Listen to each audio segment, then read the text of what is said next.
welcome back folks, and what we've got is one of my favourite aircraft and favourite models of all time. There it is, the JU-52/3M, and one of the great pieces of box art.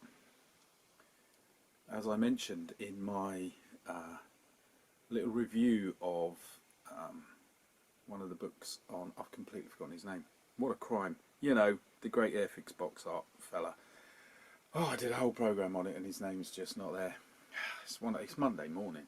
So anyway, here it is. Unfortunately, this one's very faded. Methinks it's been in a shop window for a long time. And also somebody in the comments said that this is a standout box, and it is. So there we are, lovely.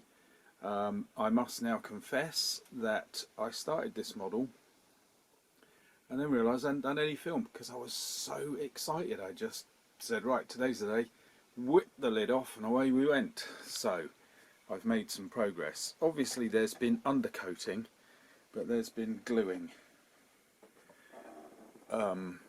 So this is where we're up to so far. Things are drying, which is why I paused, and then I thought, oops. I know this model is tricky. I remember the engines, particularly the nasal engine, really being a bit of a devil, but anyway, you know, that's models, isn't it? So yeah, I'm going to paint up the interior. I'm going to keep it dark. I'll have to do another program, I think, about film, video, yeah, about shade and the fading of colour at a distance. Don't forget, I've got an art degree. I can bore you to death with this pretentious nonsense. And this one, being such a sturdy monster, I don't want like that bright, horrible, yucky green that interiors often are, glaring through, which I've noticed on a couple of models. The interior can look a bit too vivid if you do it accurately, so I'm going to tone it down, which is why I've got a lot of the interior done already. So we're at the point where once the glue is definitely dry and the things aren't going to fall out all over the place, I will give that a bit of a splodge and then get the glass in. So while I'm waiting, bits of the top done, bits of the wings and tail, and that's where we're up to. So what's next? Next is go away and have a look at the Viking longship and paint some of the men from the Patton tank and come back and see how things are later. So a bit of a paint session going on from here. But anyway, part 1, probably part 1B, because part 1A I didn't do.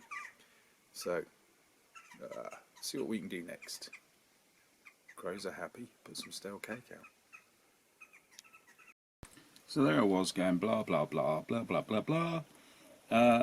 Turned the camera off and I thought, oh, of course it'd be grey, because a lot of German aircraft had grey interiors, and I particularly happen to know this one mostly did, although I dare say there were some greens.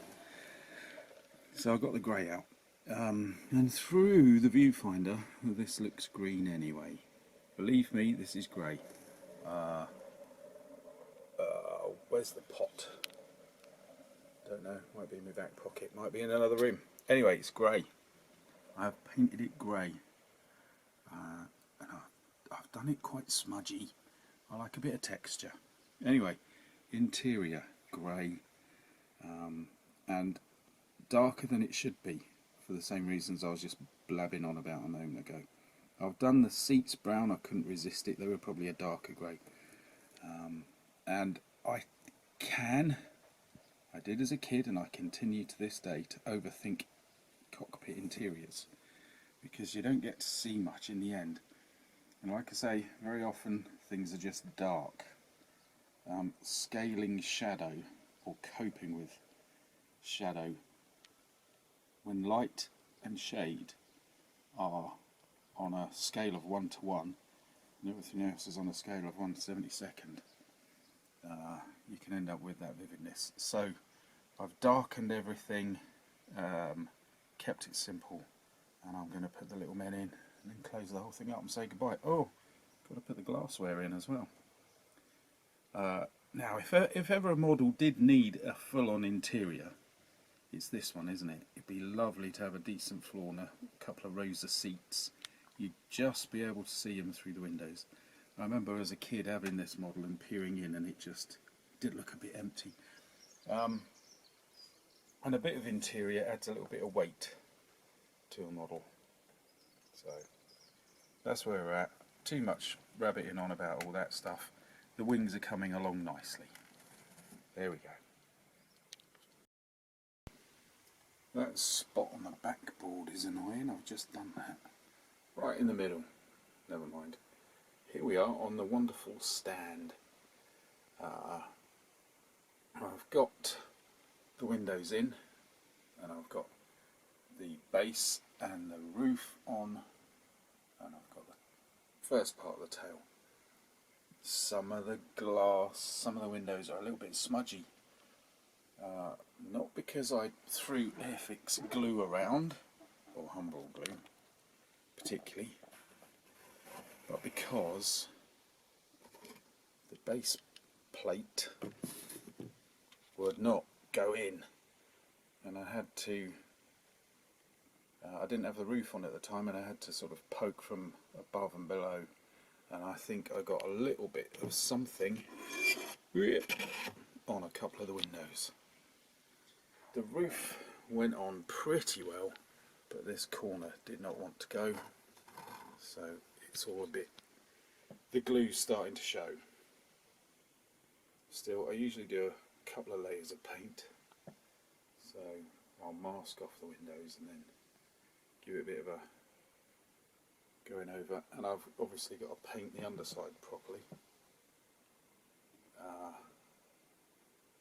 So that's a job waiting to happen, and really the only horror story is the seam down there. That is the only, I mean, some things are starting to demand a wrestling match. That's what you get. Look at that smudge of glue. But yeah, down the centre there, that's not good. Might have to get the old Mrs. Meltdown's nail file on that. I probably can't go any further without painting the underside, and I've still got to get the pilots in, so we've ground to a halt for the minute. So I might say thanks for watching, see you again soon, very soon I hope. Oh, I can see light coming in through there. Can you? Yeah, just a bit. Never mind. So yeah, thanks for watching. See you again soon with this one, I suspect, while I actually make some kind of progress with the figures from the pattern tank. Right, thanks. See ya.